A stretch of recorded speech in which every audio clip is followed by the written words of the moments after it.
if you're a consumer brand, I have absolutely zero idea. Why would you ever do photo shoots? And I mean, even if you don't do photo shoots, and if you just do CGI and all that stuff, like you cannot wait 2 weeks to run meta ads or get new creative for your meta ads.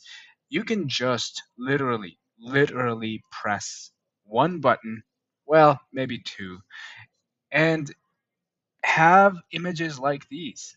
Like, how cool is this freaking thing?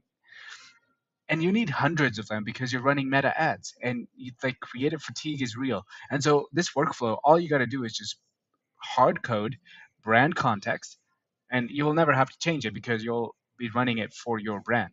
Give it the mood board, and then let it go through this brain. You can have this workflow, by the way, so you don't have to pause and read prompts, and then you just get images like these.